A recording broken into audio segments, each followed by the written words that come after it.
Mesdames, Messieurs, bonjour et bienvenue sur Angle de Vue. La France, à travers l'élection présidentielle qui vient de connaître son épilogue, a décidé de donner quelques leçons de démocratie au monde entier et particulièrement à l'Afrique. D'abord, le président sortant, François Hollande, n'était pas candidat à sa propre succession, chose d'une rareté extrême sur le continent noir. À cette première leçon, il faut ajouter l'élection d'Emmanuel Macron, 39 ans, plus jeune président de l'histoire de France. Une victoire qui aura constaté la faillite des deux grands blocs politiques que sont la gauche et la droite. Marine Le Pen, avec l'extrême droite s'étant hissée au second tour, a réuni 34% des votes dimanche dernier, soit 10,6 millions d'électeurs. Celle qui proposait un discours clair et tranché, notamment sur des questions importantes en Afrique, comme l'immigration, la France-Afrique ou encore le franc CFA, aura échoué comme son père.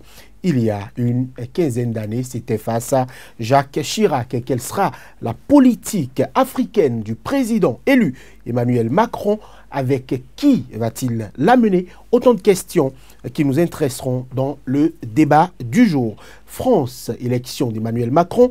Quelle politique africaine pour le président élu? Ce sera notre sujet du jour sur votre émission qui permet l'analyse de l'actualité sur le continent et en dehors. Nos invités du jour sont plus tarder. D'abord, Lagrange Simenou-Ayankwe. Bonjour. Bonjour. Vous êtes spécialiste des relations internationales. Merci d'être sur ce plateau. Merci bien. Face à vous, aujourd'hui, Patrick Armand-Poyon. Bonjour. Bonjour. Coach en politique de développement et gestion de crise. Coach Poyon, bienvenue. Merci. Alors, on attendait la gauche ou la droite face à l'extrême droite, mais c'est le son triste, on va l'appeler comme ça, Emmanuel Macron qui a réussi le pari avec 66,1% des voix. Lagrange Simenou-Ayankwe, d'abord, est-ce que ce scrutin dans son ensemble vous a surpris? Je dirais non, Johannes, ce scrutin ne m'a pas du tout surpris, comme il n'a d'ailleurs pas surpris beaucoup de personnes, dans la mesure où la France était arrivée à un niveau où elle devrait davantage renforcer son influence sur l'échiquier international et principalement au niveau de l'Afrique. Et il faut dire que le peuple français qui est tributaire, si je peux me permettre, de la politique française depuis un certain nombre d'années, en avait marre des deux blocs. Des deux blocs qui, depuis pas mal de décennies, arrivaient quand même à avoir la gestion du pouvoir, à gérer le pouvoir. Le peuple en avait marre, ce qui a amené Emmanuel Macron, qui finalement a été élu, à pouvoir se frayer le chemin vers l'Élysée. Beaucoup étaient sceptiques, beaucoup ne s'attendaient pas à ce que cela aboutisse à son élection, mais cela aboutit. Je ne suis pas surpris comme pas mal de personnes. Alors, Coach Poyon, vous aviez estimé sur ce plateau que la stratégie de Macron était la bonne. Aujourd'hui, il est le président élu de la République française. Quel bilan tirez-vous de ce parcours? On rappelle que l'homme n'a jeté ses dés réellement qu'il y a à peine un an, c'était en avril 2016. Je crois que ça nous enseigne d'abord le courage. Ensuite, l'utilisation des compétences personnelles, humaines et relationnelles. Parce que tout le monde parle aujourd'hui de soutien de temps, soutien de temps. Il n'avait aucun soutien au départ. On n'y croyait même pas. François Hollande, qui aujourd'hui est très satisfait, il n'a pas su cacher ses émotions hier lors de la sortie qu'il a fait avec Macron, ça se lisait qu'il se moquait des Français avec son sourire un peu visage sur les lèvres, mais il n'était pas au début partant. Il lui a même interdit de partir, il a eu interdit de le faire. Mais c'est pour dire qu'il a eu le courage de s'engager, de s'organiser. Et pourquoi il a réussi, il a pris le temps d'étudier le système. Je voudrais dire qu'au fait, quand on dit que le peuple français est déçu des deux grands blocs, au fait, ce n'est pas des deux grands blocs que le peuple français est déçu. Il est déçu du fait qu'il s'entête à continuer sur les mêmes erreurs, à ne prendre aucune réforme. Je donne un exemple très simple. Vous voyez par exemple, s'il n'y a pas eu entre griffes des trahisons, les Républicains allaient gagner la majorité à l'Assemblée nationale et imposer la cohabitation à Emmanuel Macron. Ça veut dire qu'ils ne sont pas morts. Mais là où ils sont en train de vouloir mourir maintenant, c'est les crises internes. Et je crois que les partis politiques doivent avoir le courage à un moment donné de dire on ne s'entend plus sur rien.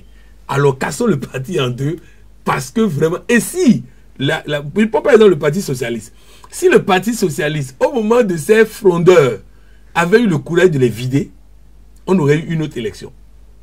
Parce qu'on a laissé les frondeurs venir gagner les primaires. Résultat, au moment des présidentielles, les gens de Hollande ont dit il vaut mieux aller supporter Macron que de supporter des gens qui ont pourri le mandat de choses-là. Bref, il leur a donné une leçon de courage qu'ils ont manqué d'avoir pendant tout le temps. Il leur a donné une leçon de stratégie parce que on dit souvent qu'en Afrique, nous fonctionnons sans stratégie, mais nous héritons ça de la France. La France aussi a fonctionné sans stratégie. Le jeune qui a eu la stratégie a gagné. Alors, Laurent-Simon Wanyankoui, encore inconnu des Français il y a à peine 3 ans, le voilà président de la République. Est-ce que ce n'est quand même pas un parcours surprenant parce que Emmanuel Macron, président de la République de France, c'était pas attendu. C'était pas, le jeu n'était pas fait pour ce type d'élection-là. Effectivement, ce n'était pas attendu d'un côté. Je ne partage pas l'avis de M. Poyon, qui, je suis d'accord, qui a eu la preuve de courage, d'un courage et d'un certain nombre de stratégies qui a donné la victoire. Mais je ne suis pas d'avis sur le fait que Hollande est surpris, sur le fait que personne, il n'a eu aucun soutien. Je dis non.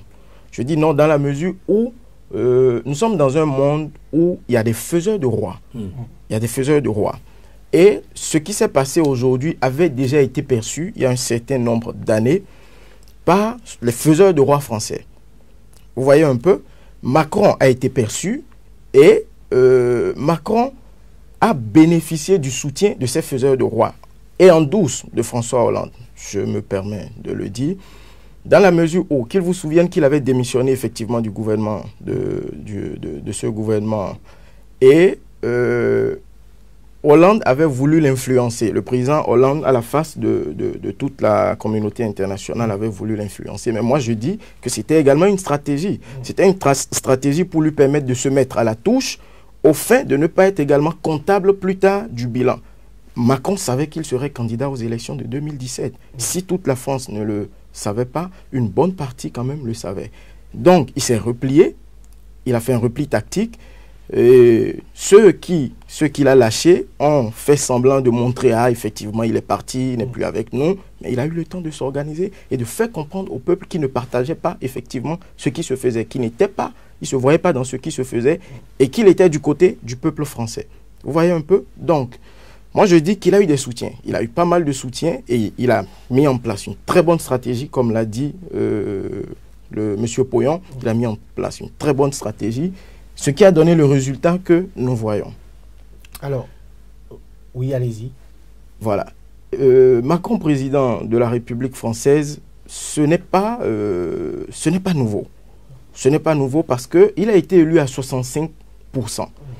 Marine Le Pen, que certains également voyaient apte à la fonction, prônait un extrémisme qui était, que ne partageait pas une bonne partie, aussi bien de son électorat que de l'électorat des autres blocs. Marine Le Pen était en train de préconiser la sortie pratiquement à petits coups de l'Union européenne. Or, la France... Donc, Macron est un président par défaut? Pas par défaut. Pas par défaut, mais Macron est le président qu'il fallait à la France en ce moment. En ce moment-là. C'est ce que je peux répondre à votre question. Quel que soit le candidat face à Marine Le Pen, elle aurait perdu, Coach Poyon? Absolument, absolument. Marine Le Pen aurait perdu. Je l'ai dit ici sur ce plateau, Marine Le Pen a fait une très mauvaise campagne, au premier tour comme au deuxième tour. Elle a fait une campagne de répétition des mêmes mots. Vous savez, c'est vrai qu'on a enseigné en stratégie que à force de répéter quelque chose, ça va prendre dans l'inconscient des gens.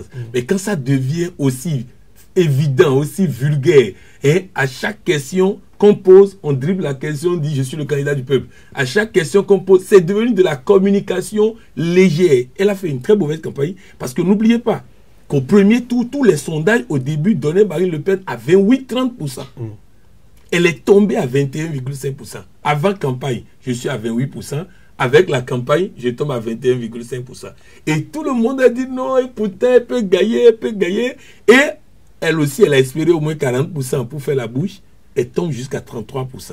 C'est dire que quiconque face à Marine Le Pen allait gagner cette élection. Ça, c'était clair.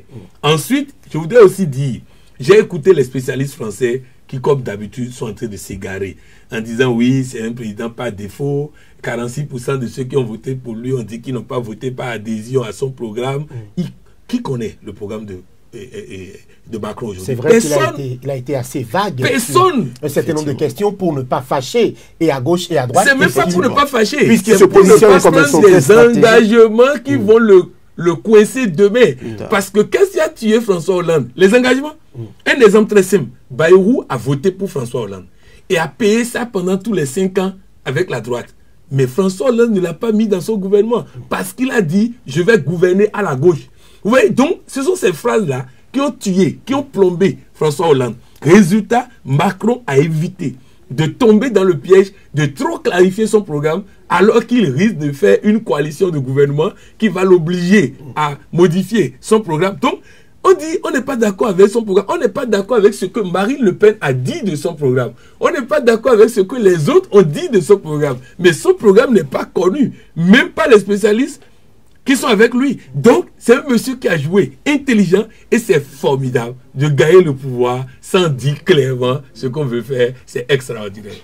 Voilà, un président donc de 39 ans qui a conquis l'Élysée au terme de sa toute première campagne électorale. Il n'a jamais eu un mandat électif nulle part. Il a dit dans la foulée de son élection qu'il portait le changement. C'est un terme en vogue, à la mode, on peut le dire ainsi.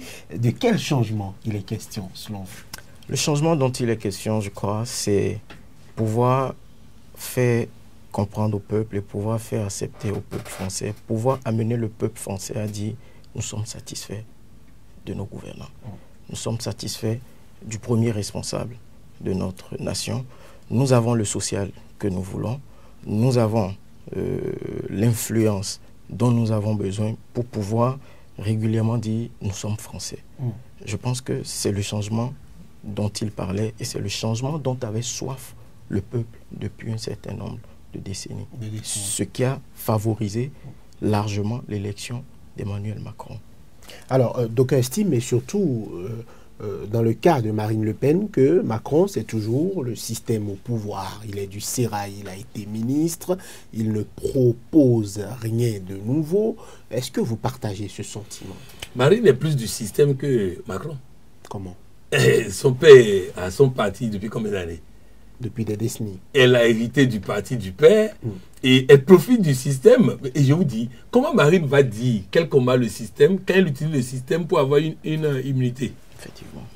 C'est-à-dire que non, Marine s'est embrouillée dans ces thèmes de campagne. Vous voulez parler de son mandat européen qu'elle utilise, et encore européen. Vous voyez, c'est plus grave. Elle utilise un mandat européen pour échapper à la justice française et les comptes de l'Europe. Vous voyez? Donc, elle s'est embrouillée dans ces thèmes de campagne. Maintenant, je vais aller plus loin.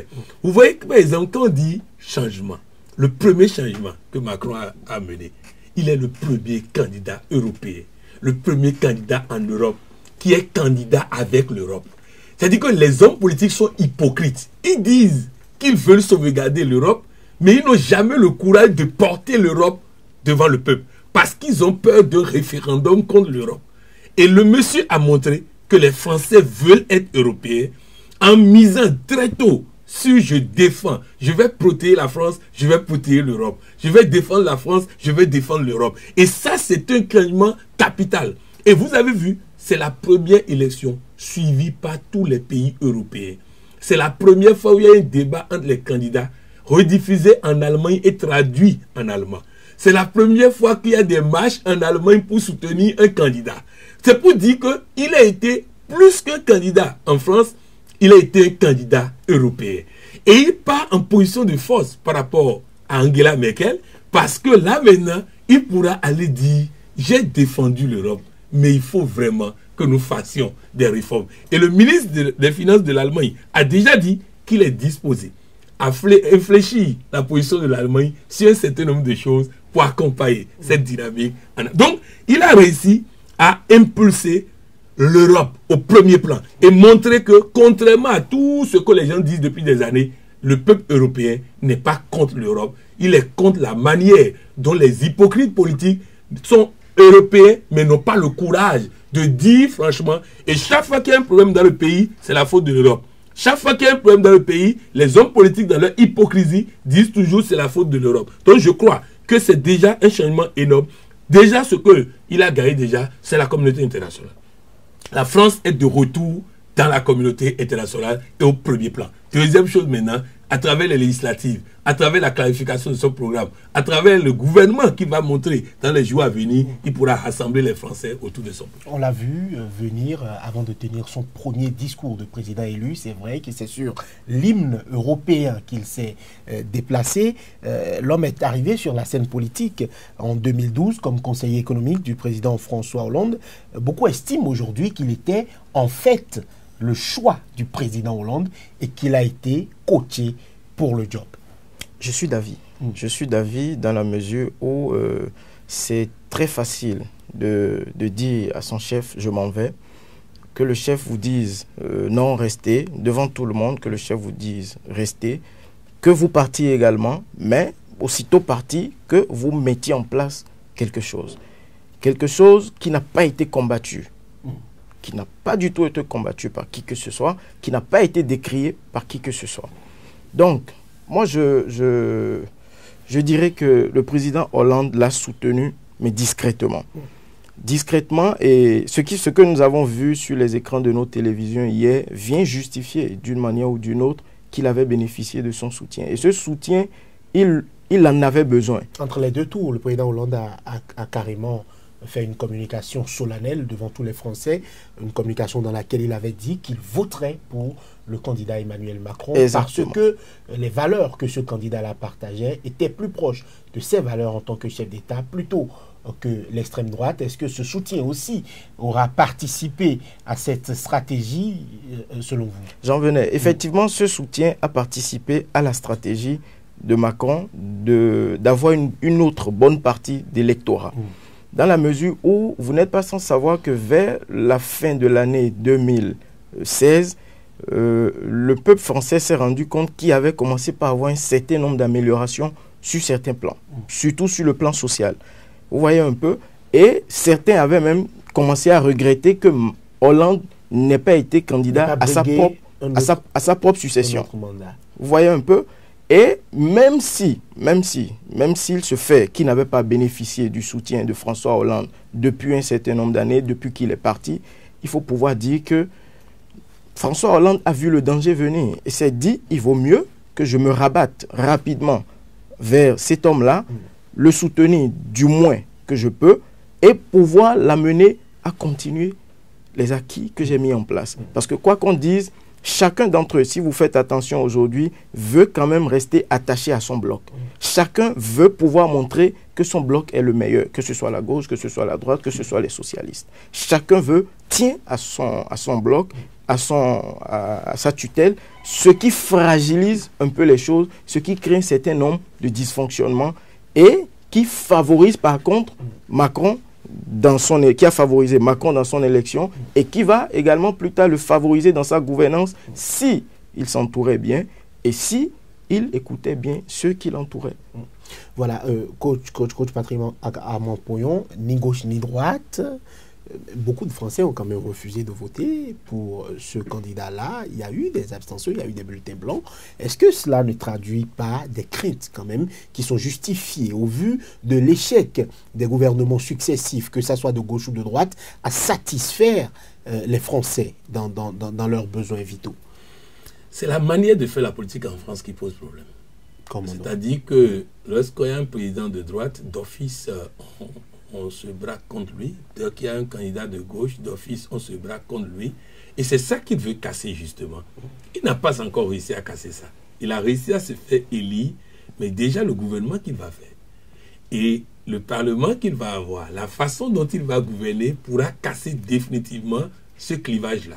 Parce qu'aujourd'hui, moi je crois que c'est ça qui bloque. C'est-à-dire qu'un exemple très simple, François Hollande a été élu avec le peuple de gauche.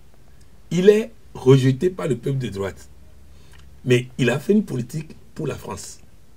Et la politique pour la France qu'il a fait, s'est rapproché de la droite. Absolument. Et il a perdu la gauche. Vous voyez, c'est-à-dire qu'il ne gagne pas la droite parce qu'ils sont d'office contre et donc il ne gagne pas les autres, mais il est en train de perdre les autres. Ça, c'est un. Deuxième chose, par rapport, il faut dire que François Hollande, il a beaucoup de défauts, mais c'est un grand stratège. C'est vrai qu'il a fait une petite erreur de stratégie. François Hollande aurait été candidat qui serait président aujourd'hui. Vous pensez? Oui. Il n'a pas prévu comment on appelle, les affaires Fillon. Il n'a pas prévu les affaires Fillon. Les affaires Fillon ont changé la physionomie de l'élection. François Hollande aurait été candidat que Macron aurait été une bulle, comme on avait dit. Parce que Macron a profité du fait que le Parti socialiste a choisi un candidat à l'extrême. La droite aussi a choisi un candidat à droite toute.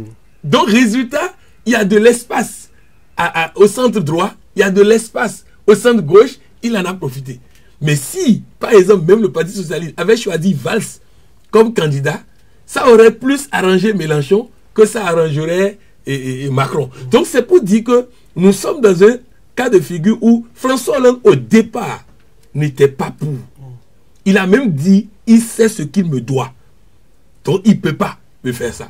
Et le jeune homme a répondu, oui, il m'a permis d'être ministre, oui, il m'a permis de ceci, mais il ne peut pas décider pour moi. Et donc, au début, il y avait eu des clivages. Mais au moment où Valls l'a conduit, c'est Valls qui lui a donné le coup fatal, qui l'a empêché d'être candidat, en annonçant qu'il sera candidat contre lui. Et donc, il s'est rendu compte que si après tout ce qu'il a eu comme coup, si il va faire campagne contre son premier ministre, il ne pourra pas passer. Donc, il s'est retiré.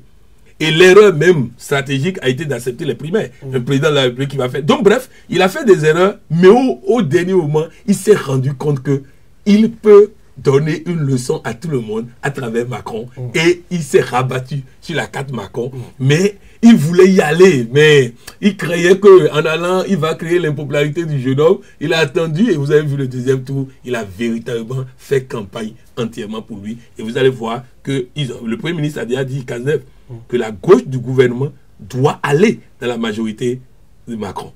Donc, ça veut dire que le Parti socialiste va se retrouver candidat avec les Hamon, il va être broyé aux élections, mais Valls aussi a dit ce matin que lui, il est dans la majorité En Marche. Et voilà un politicien, il n'y a pas d'orgueil. On va y arriver. Alors, l'abstention au second tour, c'est quand même autour de 25%. Ce n'est pas rien, c'est un record depuis 1969 précisément. Qu'est-ce que cela traduit selon vous, Lagrange Siménois? Je crois que l'abstention au second tour vient justifier également le libéralisme dont le peuple français a toujours fait preuve. Vous savez, le peuple français est un peuple particulier, à ce que je sache. Et s'ils se sont abstenus à ce taux, c'est dire qu'une bonne partie quand même de ce peuple n'est toujours pas satisfait et ne veut pas se retrouver comptable. Parce que quoi que l'on dise, la France, ce n'est pas comme au Bénin, ce n'est pas comme aux États-Unis, où beaucoup s'intéressent véritablement à la politique. Beaucoup se rendent compte de ce qu'il faut pouvoir s'intéresser à la politique pour pouvoir améliorer les choses. Mais les Français sont différents. Les Français sont différents et c'est ce que nous avons remarqué au niveau de ce pourcentage de 25% d'abstention au cours de ces élections. Alors, la bataille cruciale des élections législatives s'annonce. Son parti est rebaptisé La République En Marche. Aucun candidat n'aura de casier judiciaire. C'est une annonce. C'est très important. Il y aura 50% de femmes. On sent une volonté de probité et de transparence. Oui, une volonté de probité et de transparence, mais moi je dis attention. Je dis attention dans la mesure où ne négligeons pas le FN, le Front National, ne négligeons pas Marine Le Pen, parce qu'elle est quand même arrivée au deuxième tour de cette élection. Aujourd'hui, elle se pose comme le plus grand parti d'opposition. Voilà, vous voyez un peu, ce qui veut dire qu'elle a quand même le soutien d'une bonne partie. Près de 11 millions de Français. Justement, les Français pourront se rétracter parce que nous avons déjà permis à Emmanuel Macron d'être président de la République, mais il faudrait que nous puissions également garantir une certaine opposition. Ce qui voudra dire que si une bonne stratégie n'est pas mise en place dans la coalition qui est en train d'être formée autour du président élu, il risque de faire fiasco aux élections qui s'annoncent. Et il y aura davantage une montée en puissance du FN. Vous voyez un peu. Oui, je voudrais dire quelque chose sur les deux questions. La première, c'est que je ne sais pas pourquoi les gens sont étonnés par le taux d'abstention et le taux de bulletin blanc. C'est la première fois que la gauche et la droite ne sont pas au deuxième tour. Donc si les deux grands partis politiques ne sont pas au deuxième tour, c'est clair qu'une partie de leurs militants vont boycotter les urnes. Donc on veut associer ça à Macron, mais ce n'est pas lié au projet de Macron. Ils n'ont pas leur candidat au deuxième tour. Ça, c'est la première chose. Vous imaginez les gens des Hamon aller voter pour quelqu'un? Non, ils sont trop braqués parce que leur candidat a fait campagne contre. Donc bref, première chose. Deuxième chose, par rapport aux élections législatives, je suis d'accord qu'il faut faire attention aux postures. Attention aux postures. Vous savez, l'homme qui aurait gagné facilement les élections présidentielles s'il était candidat, c'était Alain Juppé. Mais Alain Juppé a un casier. Ça veut dire que le peuple n'est pas nécessairement dans une logique de il faut être propre pour être candidat, il faut être ceci pour être candidat et tout ça. Donc, il faut qu'il évite Bon, c'est vrai qu'on va dire les postures devant, les choses vont se passer derrière, mais il faut qu'on évite ça, première chose. Deuxième chose, par rapport à Marine Le Pen. Marine Le Pen est attendue entre 25 et 40 députés. Sur 500 et quelques. Donc, c'est pour dire que, faut vous dire, le phénomène Marine Le Pen a atteint son summum et va enclencher maintenant un déclin. Pourquoi? Parce qu'on n'est plus dans la bipolarisation du paysage politique qui l'arrangeait. Le déclin a commencé de l'apparition de En Marche. Et ça va se poursuivre avec éventuellement Mélenchon, qui va devenir parti politique en bonne et due forme. Donc il y aura Mélenchon. Les insoumis. Les insoumis vont avoir leur groupe qui va se constituer, même s'ils n'ont pas grand-chose aux élections législatives, qui va se constituer, qui va devenir un bloc aussi d'opposition. On va avoir le Parti socialiste reconfiguré. On va avoir En Marche. On va avoir LR et même LR. Il ne faut pas exclure que ça se scinde en deux. Donc, ça fera que cette affaire de un seul bloc qui récupère tous les déçus, ça ne marchera plus. Ça ne marchera plus. N'oubliez pas que Marine Le Pen était à 28-30% avant l'apparition de En Marche. Parce qu'il était le seul à récupérer le vote des contestataires. Mais aujourd'hui, il y a tout ça. Et en plus, vous avez vu qu'il y a un vote blanc. Ça veut dire quoi? Il y a un autre parti sans nom qui est ceux qui ne veulent voter pour personne et qui veulent exprimer leur rejet par le vote blanc. Donc je crois que Marine Le Pen, et elle a si bien compris qu'elle veut faire une métamorphose pour aller à droite au lieu de rester à l'extrême droite. Donc c'est pour dire que véritablement, je pense que ce qu'il faut que Macron évite, c'est de rester dans les postures, de rester dans les déclarations de principe, au lieu de se dire là maintenant, j'ai besoin d'avoir une majorité stable pour pouvoir mettre en place mon programme, le réussir, afin que pour une fois, les Français ne soient pas déçus de la fin d'un quinquennat. Alors aujourd'hui, est-ce que l'analyse de Coach Pouillon, qui constate la faillite des blocs, n'est pas avérée en ce sens où l'ancien Premier ministre Manuel Valls vient de dire qu'il sera candidat sur la liste de La République En Marche et non au Parti Socialiste? C'est quand même une information de taille. Elle est avérée dans la mesure où cette annonce de Manuel Valls vient confirmer le fait que le bloc Hollande était avec Macron depuis très longtemps. Et s'est rendu compte, ce bloc s'est rendu compte en fait de ce que le peuple français a adhéré au projet du candidat Macron. Et pour rester sur la même longueur d'onde que le candidat, et pour pouvoir quand même toujours garder cette prépondérance qu'on avait, pour pouvoir garder quand même cette influence qu'on avait, il vaut mieux se ranger déjà vers le candidat pour pouvoir jouer certaines cartes, pour pouvoir l'amener à ne pas influencer certaines choses, pour pouvoir l'amener, pour pouvoir l'influencer sur un certain nombre de décisions. Cela participe aussi donc du fait de rester en politique et de continuer à exercer. Alors, votre avis rapidement sur le potentiel Premier ministre qui doit être nommé. Il avait dit que ce ne sera pas un homme de la machine forcément, un ancien ministre. On attend un homme neuf. Est-ce qu'on doit faire confiance par exemple à Jean-Yves Le Drian qui a une expérience certaine et une preuve de tout ce qu'il a eu à faire en matière de sécurité en Afrique notamment? Qui doit être le Premier ministre selon vous, Coach Pouillon? Si j'étais le coach de Emmanuel Macron, je ne lui conseille pas Le Drian. Pourquoi? La gauche est déjà en miettes. Donc, il peut récupérer des voix à gauche. mais la droite n'est pas en miettes. Vous lui conseilleriez un candidat de droite, un ministre de droite, pour mettre la zizanie là-bas afin de récupérer des voix là-bas. Sinon, c'est ça. Moi, je crois que le choix du Premier ministre sera une surprise. Ce sera une surprise et ce ne sera pas, d'après moi, d'après mes analyses, ce ne sera pas un homme du système. Parce qu'il a dit que ce sera un homme neuf. Moi, je le crois. Je le crois. Non, mais il a précisé que ce soit quelqu'un qui a l'expérience parlementaire. Bien sûr, bien sûr. Quelqu'un qui a l'expérience parlementaire. Macron avait l'expérience du gouvernement, mais il était un homme neuf. Il est devenu un homme neuf.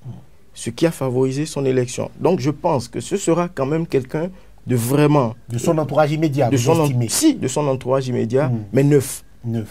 Qui n'aurait pas eu des casseroles, comme on le dit, qui ne se serait pas déjà affiché par le passé, qui n'aurait pas eu à faire preuve de certaines choses par le passé. Alors, il y a le chef de la gauche radicale, Jean-Luc Mélenchon, fort de ses 19,58% de suffrage, qui a aussi appelé les Français à se fédérer pour les législatives. Est-ce que ce qu'il propose est une alternative qui peut, pourquoi pas, faire émulation, un mouvement qui peut grandir encore plus? Parce qu'il ne faut pas oublier, beaucoup le voyaient, pourquoi pas, jouer les troubles faits. Certains ont préféré jouer de l'assurance et on estime qu'il aurait bien pu être au second tour si les gens y étaient allés un peu plus franchement. Oui, mais il faut dire que son refus de collaboration, c'est ça son problème. Son refus de collaboration. Mais il a des valeurs que les autres ne partagent pas. Non, l'actuel Parti socialiste partage ses valeurs. Hamon a fait la même campagne que lui. C'est pour ça qu'il y a eu problème. Mais il a battu Hamon à plat de couture.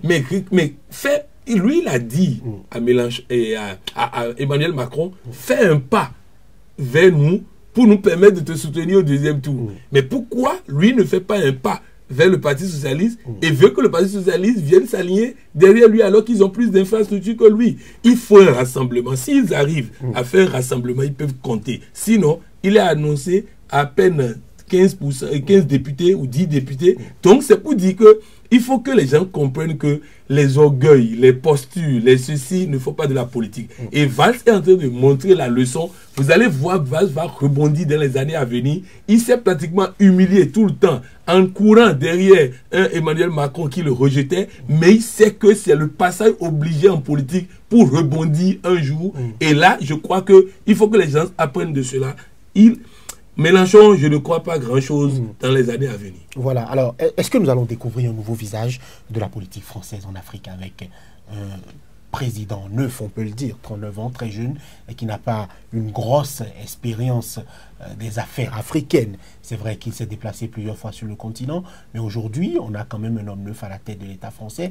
Est-ce que c'est une, on va dire, rebelote des cartes entre la France et l'Afrique? Une rebelote des cartes, oui. Mais il n'y aura pas grand changement. Il n'y aura pas de grande différence entre ce qui se faisait. La France-Afrique va toujours exister.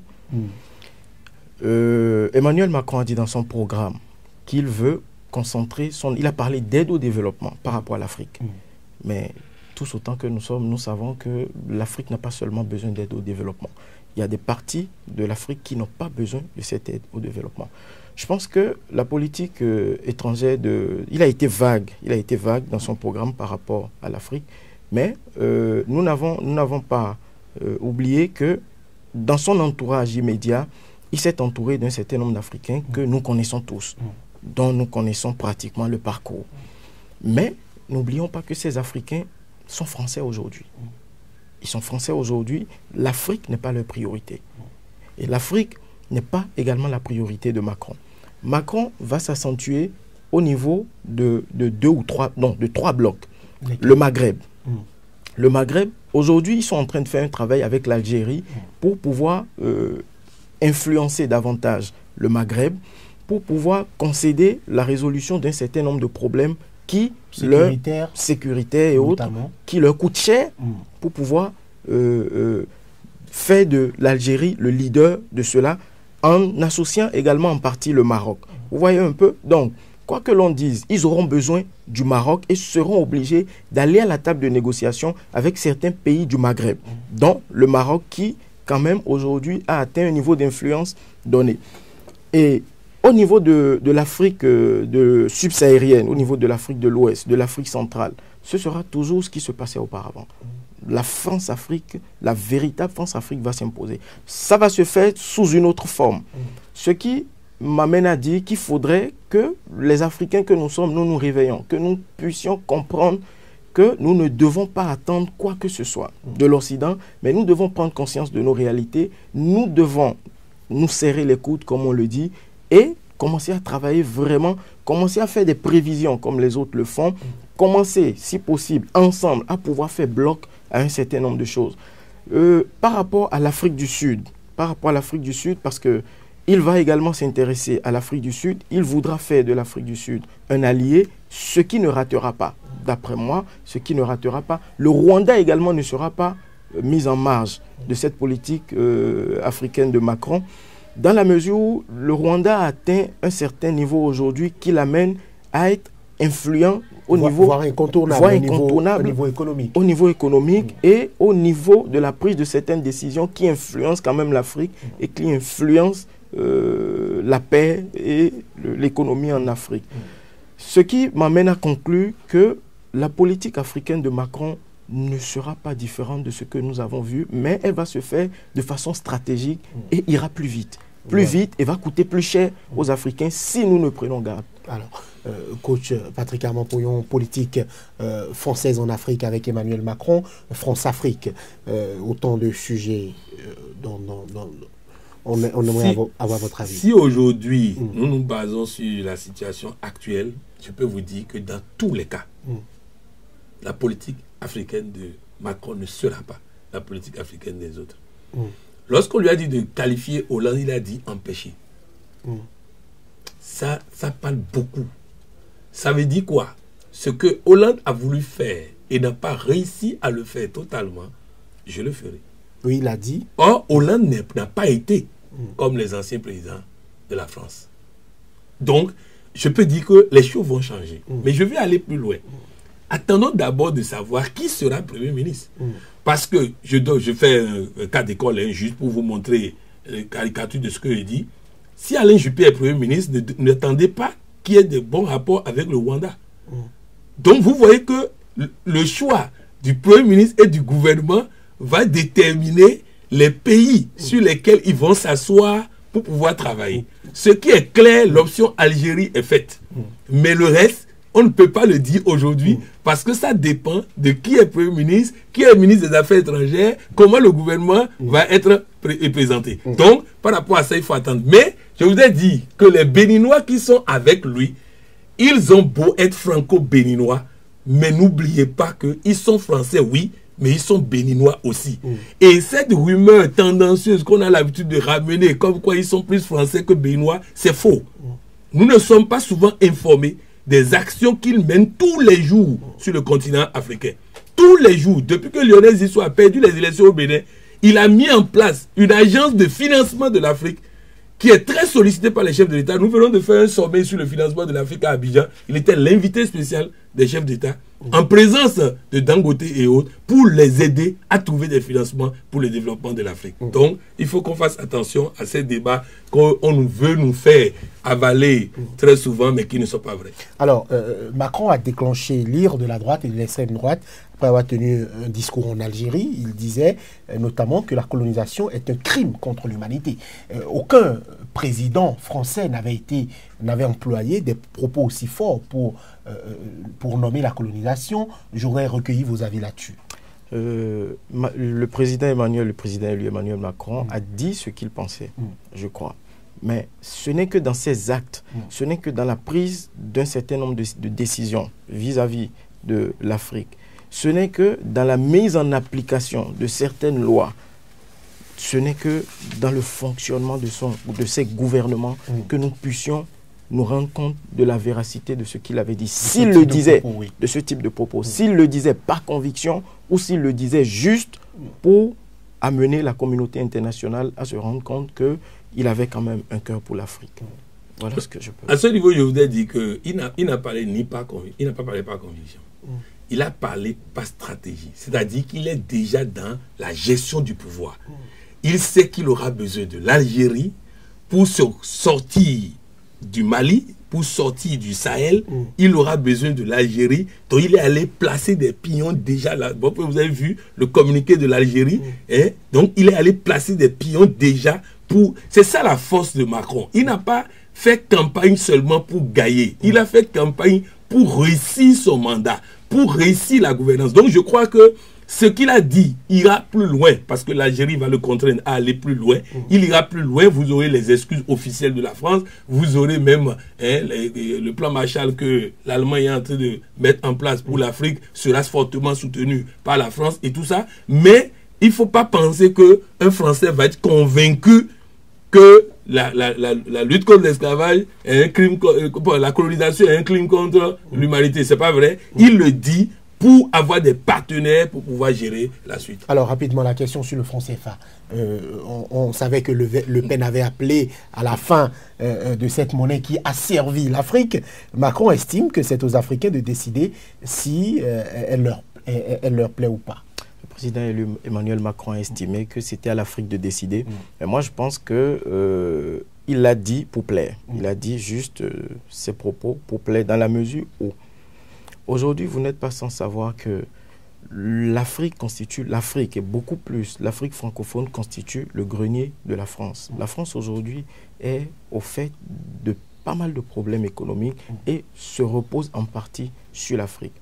Nos chefs d'État de l'Afrique de l'Ouest l'ont compris et ont dit, attention, nous n'allons pas sortir du franc CFA. Nous voulons encore rester au niveau du franc CFA. Emmanuel Macron ne va pas donner cette possibilité-là à l'Afrique francophone, c'est-à-dire aux colonies françaises d'Afrique, de se démarquer entièrement du CFA parce que ça va créer un déclin. Voilà. Coach Pouyon. Non, je crois que le monsieur, il est logique dans ce qu'il dit. Le ministre Biotchalé dit le franc CFA fait plus de bien que de mal. Et Ouattara dit le franc CFA, vous laissez les discours ambiants là, tout ça. Donc, il n'y a pas de chef d'État. Quel est le chef d'État africain qui réclame de quitter la zone franc? Je voudrais dire à tous ceux qui m'écoutent, la CEDEAO est très avancée sur la monnaie de la CEDEAO. Il y a déjà l'unité monétaire. On est en train de faire l'harmonie des économies de la sous-région pour avoir notre monnaie. Cette posture révolutionnaire contre le franc CFA ne peut créer que la catastrophe. Il faut construire une unité monétaire. Il faut construire une zone monétaire. Nous ne pouvons pas, en pays francophone, le seul pays aujourd'hui en Afrique de l'Ouest capable de quitter la zone franc, c'est la Côte d'Ivoire. Elle peut quitter aujourd'hui sans avoir aucun problème. À part ça, il n'y a aucun autre pays aujourd'hui dans la sous-région et francophone qui peut quitter aujourd'hui la zone franc et ne pas avoir de problème. Vous prenez aujourd'hui l'Afrique centrale. L'Afrique centrale est en déficit de devises. C'est la France qui supporte maintenant l'Afrique centrale parce que le prix du pétrole ayant chuté, ils sont en déficit de devises. La Côte d'Ivoire a un excédent extraordinaire de devises. Donc, il faut rentrer dans les vraies réalités et non les postures que je constate partout. Et vous ne verrez aucun économiste qui n'est pas révolutionnaire pour vous dire qu'aujourd'hui on a intérêt là maintenant à quitter la zone franc. Ce qui est sûr, le président élu a dit « Je défendrai le respect des principes démocratiques fondamentaux partout en Afrique ». Les fronts sont ouverts un peu partout en Afrique. Des difficultés démocratiques existent aussi. Le président français sera attendu sur ces dossiers chauds également. Ce sera tout pour ce débat du jour. Était sur ce plateau comme invité Lagrange Simenou Ayompé, spécialiste des relations internationales. Face à lui, Patrick Armand Pouyon, coach en politique de développement et gestion de crise. Messieurs, merci. Le débat, c'était sur la France avec comme thème élection d'Emmanuel Macron. Quelle politique africaine pour le président élu? Merci de nous avoir suivis. À très bientôt sur SICA.